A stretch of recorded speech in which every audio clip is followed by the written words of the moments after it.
नमस्कार दोस्तों, आज हम पाक पे बात करेंगे। पाक, जी हाँ, आप चाहें तो इसे भाक भी कह सकते हैं, लेकिन डोगरी में हम इसे पाक ही कहते हैं। पाक डुग्गर के लोक गायकी का एक बेहतरीन नमूना, जो सिर्फ और सिर्फ डुग्गर में ही है, डुग्गर में ही गाई जाती है, पूरे देश में और कहीं नहीं। पूरे देश क्या, पूरी दुनिया में और कहीं नहीं। ऐसी गायकी का नमूना आपको सिर्फ और सिर्फ हमारे डुग्गर में ही मिल सकता है।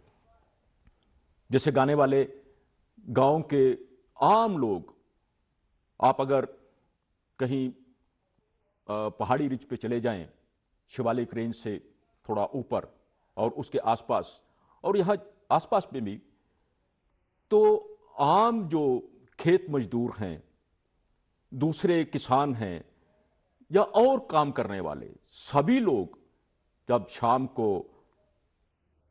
फुर्सत में बैठते हैं और पाक गाते हैं, तो वातावरण में कुछ और सा ही नजारा गूंज जाता है।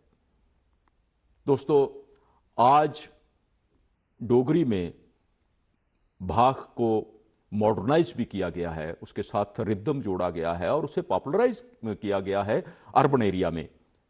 बहुत कमाल का काम किया है उन लोगों ने भी, भाक गायकों ने। लेकिन जो असल भाक गायक हैं या असल उसका जो रूप स्वरूप है, वो बिना रिदम के है।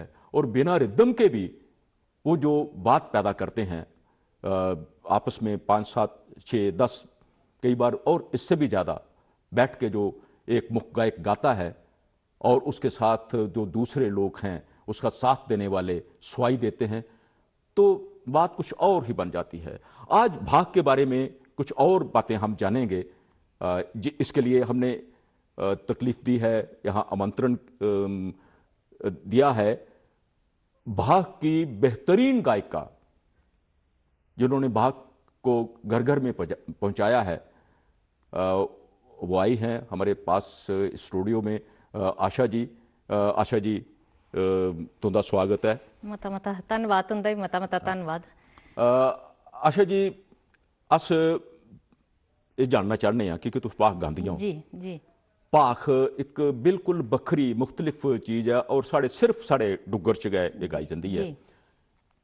और पहले तुम जानती हो कि ਜਿਹੜੀ भी अज भी जड़ियां पुरानियां टोलियां या ग्राएं च हैन, उनके कन्नै कोई रिदम, कोई ढोलकी, कोई छैना, कोई तबला किश नहीं होंदा। ओह् अप्पूं गाइयां कन्नै ही औंगलां देइयै ते गांदियां न। पर तुसें उसी थोड़ा जिहा मॉडर्नाइज भी किया है। उहदे थोड़े कोला पैह्लें प्रदुमन कृष्णा होरें भी उसी थोड़ा जिहा मॉडर्नाइज किया हा, ताकि ओह् लोग जेह्ड़े शहरी लोग ने, जेह्ड़े इ'यां समझदे न पता नहीं कि इ'यां करी आ करदे ने, ते कोई मजा नहीं आवा करदा, उं'दे आस्तै जेह्ड़ा तुसें एह् सारा कीता, ओह्दे कन्नै इसी काफ़ी लोकप्रियता मिली है। पर मैं जानना चाहना, मैं तुंदी मार्फत सारे लोग जानना चाहते हैं कि भाख है केह् है और किन्नी किस्म दी है। हाँ जी, भाख जेह्ड़ी है, भाख साढ़ी बड़ा पुराना सदियें थमां चलदा आवा दा विरसा है, इसी अस भाख आखने आं। और भाख जेह्ड़ी है एह् मती सारी सदियें थमां पुराने साढ़े बजुर्ग हे जेह्ड़े, ओह् अनपढ़ होंदे हे। उ'नें बोल किट्ठे करने, तरकालें जेल्लै तरकालां पौनियां, जिसी स'ञां बी आखने आं अस, स'ञां बेल्लै बौह्ना किट्ठे होइयै, अपने कम्म काज करियै औना बाह्रा, ते जेल्लै इक ने अपने बेड़ै गान लगना ते सारें गी पता लग्गी जाना फलाना गा करदा, ते चलो जी सोआई लाने लेई, चलो जी मजा लेई लैचे उस चीज़ दा। क्या मजा हा उस चीज़ दा, कन्नै च जेल्लै इ'यां अंगली देई लैनियां। एह् बी इक साढ़ा, मैं तुसेंगी केह् दस्सां कि एह् जेह्ड़ा इ'यां कन्नै च अंगली देइयै इसी गांदे हे ना, एह्दी रेंज इन्नी ज़्यादा होंदी है, एह्दी जेह्ड़ी वॉइस क्वालिटी है इन्नी दूर जंदी टुरियै कि इसी 2-2, 4-4 किलोमीटर तक लोग सुनी सकदे। कि'यां कि एह् कोठे पर बेहियै गाई जंदी ही। उस जमाने पर कोठें पर बेहियै गांदे हे, खुल्ले कोठे होंदे हे, खुल्ले पसार होंदे हे। उ'नें पसारें च बेहियै ते झारी च तमाकू पाई लैना, ते फिर जेल्लै इक ने लानी भाख, जेह्ड़ा लीड करदा हा मती, ओह् इक गिने चुनेआ होंदा हा बिच, बाकी आह्ले 10, 12, 15, 20 जिन्ने होने सारें जी ओह् कन्नै च उंगली देइयै पैरें पर बौह्ना। एह् तुसेंगी पता, भुंञां पैरें पर बेहियै ते कन्नै च उंगली देई लैनी ऐ। एह्दा बी इक मकसद होंदा, कन्नै च उंगलियां की देनियां।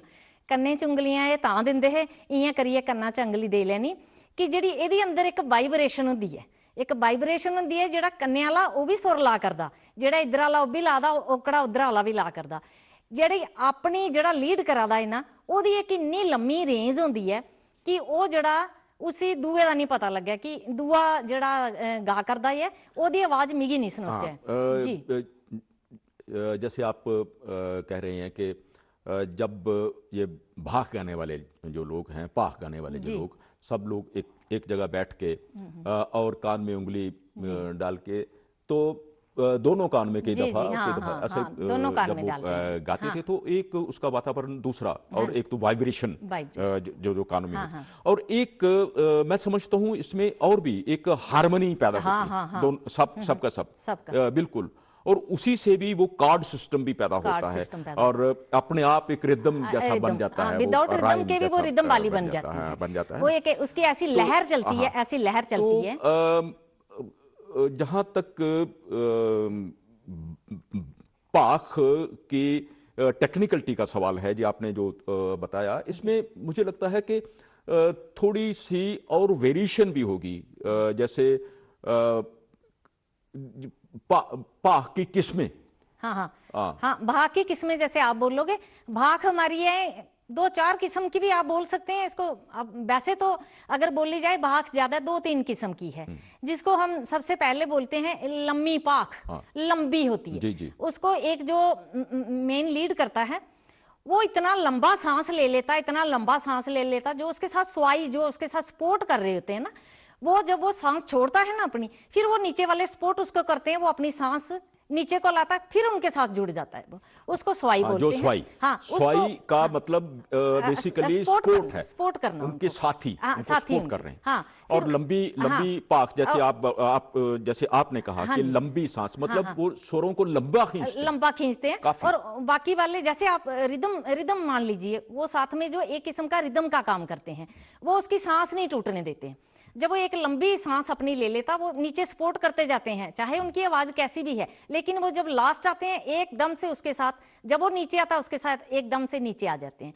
तो इसलिए उसको हम लंबी भाग इसलिए कहते हैं, वो इतनी गूंजती है उसके साथ जब सबकी क्या सब ये है कि वो कोई पर्टिकुलर एरिया, जो जैसे कोई खास एरिया में लंबी पाख गाई जाती हो? हाँ, मैंने आपको पहले भी बताया था कि आप लंबी पाख जो सबसे पहली जो मेरे सुनने में आया, जिन मैंने बड़े बड़े बुजुर्ग लोगों से भी अपना संपर्क बनाया था, मैंने बड़े बड़े जो बुजुर्ग लोग वो ये बोलते थे कि यहाँ पौनी पा रखे एक जगह है, और उसके नीचे हमारे यहाँ खनूर की साइड में एक जगह का नाम है, उसको बोलते हैं बुड़ुई। वहां बुड़ुई की इतनी मशहूर भाख थी कि जो मेले मसादे कहीं पे वो लोग गाते थे, उनसे लोग डरते थे दूसरी पार्टी कि वो बुड़ुई की पार्टी जब आएगी। मैंने एक बुजुर्ग से जब एक कुछ सवाल किए थे, उन्होंने बोला वो बुड़ुई के जो बुजुर्ग, अब उनका नाम तो मुझे नहीं याद रहा, बोलते थे जो उसकी भाख जहां जाती थी ना, वो लंबी पाख थी, बहुत लंबे सुर वाली होती थी। और जो लंबे सुर वाली भाख है उसका एक अलग से अपना पैटर्न होता है। और एक दूसरी एक जो थोड़ी छोटी पाख आती है, छोटी पाख में आपको लफ्ज भी समझ आते हैं, क्योंकि पाख जो होती है चाहे लंबी होगी चाहे छोटी होगी, इसकी स्थाई में मुड़ के आती है, वापस आती है। मैं दर्शकों को ये बता दूं कि छोटी पाख मतलब छोटी पाख नहीं, उसमें जो स्वरों का खिंचाव है वो थोड़ा उस तरह से जैसे बहर का है, लंबी बहर की गजल, छोटी बहर की गजल, इसी तरह लंबी पाख और छोटी पाख।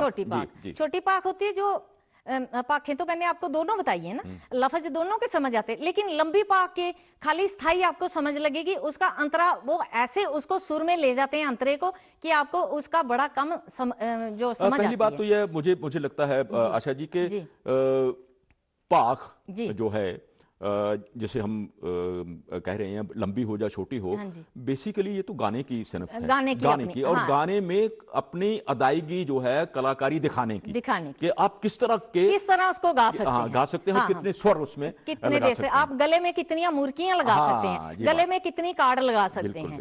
तो इसलिए ये जो भाग है जो औरतें खासकर गाती हैं, औरतें बड़ी सारी मुर्कियां लगाती हैं, हमने बड़ी बड़ी मैंने भाखें, जो मेरे नानके साइड हैं, मैंने वहाँ की जो बुजुर्ग थी मैंने उनसे भाखें सुनी थी।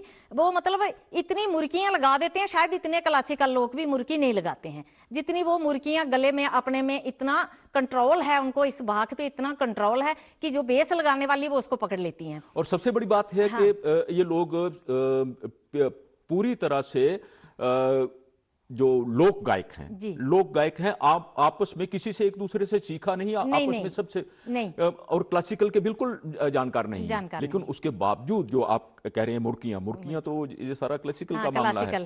ठीक है ना। और क्या आशा जी, लंबी पाख और छोटी पाख के अलावा भी कोई जैसे मजूली या दरमियानी पाख इं लोग आखते भी हैं ना बिच, इसी आखते हैं साढ़े एक लम्मी पाख, एक छोटी पाख, एक आखते इसी जड़ी है मजली पाख। और वैसे इनदे च कोई ना अंतर नहीं है, आखने करने ते पाखे के नाम बड़े सारे हैं, बहुत सारे हैं इनके नाम, ये नहीं आप बोलो कि इनके नाम बहुत कम है, लेकिन ज्यादा ये लम्मी पाख, छोटी पाख, मंजली पाख, ये 3 ही भाखें आती हैं हमारे इसमें, तो इसलिए इनमें कोई इतना डिफरेंट नहीं है। लेकिन लंबी भाख का यही है कि वो उसको आप 1 घंटा भी गाते रहोगे ना, वो आपको इतना मजा देगी, इतना मजा देगी कि आप बोलोगे कि इसको कोई बंद ही ना करे, इसमें इतने सुर आ रहे हो और उसमें इतनी मिठास आ जाती है, गाने वाले लोग उसको इतनी मतलब गहराई से गाते हैं, अंदर से गाते हैं, अंदर के सुर लाते हैं। आजकल तो इतना क्लासिकल भी कोई अंदर से नहीं गा सकता कि जितना जो हमारे डोगरे, जिसको हम बोलते हैं पूरी दुनिया में, आप पूरे दुनिया में चले जाओ आपको डोगरी जैसी भाख कहीं नहीं मिलेगी। है ही नहीं, ऐसा कार्ड सिस्टम जो है हमने जितना अब तक सुना है संगीत के बारे में, जितना पढ़ा है जी, तो यही कहा जाता है कि ये जो हमारी पाख है, भाख जैसे हम बोल रहे हैं, ये एक बिल्कुल टिपिकल, देखिए जम्मू कश्मीर रियासत है, लेकिन सिर्फ जम्मू में डुग्गर का जो एरिया है ये डोगरी में ही, और कहीं नहीं है, पूरे देश में कहीं नहीं है, और पूरी दुनिया में कहीं नहीं है ऐसा कार्ड सिस्टम। दूसरे जो संगीत है, लोक संगीत दूसरा बहुत ज्यादा है और तरह तरह का है, लेकिन ये विदा खास विदा जो है ये सिर्फ डुग्गर की है और डोगरी में ही गाई जाती है। डुग्गर का ये विरसा है, हम इसको अपना विरसा बोल सकते हैं, डुग्गर का विरासत आखने, विरासत है साड़ी ये। ते अज असेंगी थोड़ा जिहा दुख लगता है, थोड़ा जिहा इस चीज का असें दुख लगता कि साड़ा जिहड़ा नवा यूथ है, यंग बच्चे न, वो इस विधा को दूर दूर होंगे जाते हैं। जैसे आप बोल सकते हैं इसको दूर दूर जा रहे हैं बच्चे, क्यों जा रहे हैं, वो पंजाबी को ज्यादा ले रहे हैं इस चीज को, जबकि ये हमारी इतनी खूबसूरती है, इस चीज में इतनी खूबसूरती है। जो साढ़े कोल है जो बेहतरीन विरसा है, उसी सांभने दी, संभालने की जरूरत है और उसी लोगों तक पहुंचाने की जरूरत है। इस पे हमें गर्व करने की, और आप जैसे जब कलाकार हैं इसको बिल्कुल संभाले हुए हैं, लोगों तक पहुंचा रहे हैं, तो हम इतने नाउम्मीद भी नहीं है कि ऐसी बात हो सके। दोस्तों, भाख के बारे में जो हम बात कर रहे थे, आशा जी से बात कर रहे हैं या कर रहे थे, समय की तंगी है, इसलिए हम और लंबी बात नहीं कर पा रहे, लेकिन मैं आपको ये बता दूं कि भाख एक ऐसी टेक्निकल जो सिनफ है हमारी डुग्गर के गायकी में, इसका दूसरी किसी भी भाषा में, किसी भी प्रांत में, किसी भी देश में कोई तोड़ नहीं है।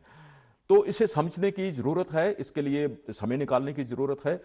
तो आशा जी, आपका बहुत बहुत शुक्रिया, आपने जितनी भी बातें बताई बहुत ही जानकारी भरी थी। मुझे लगता है कि इससे हमारे दर्शकों को भी काफी जानकारी मिली होगी। आपका बहुत बहुत शुक्रिया, और आपका भी बहुत बहुत शुक्रिया।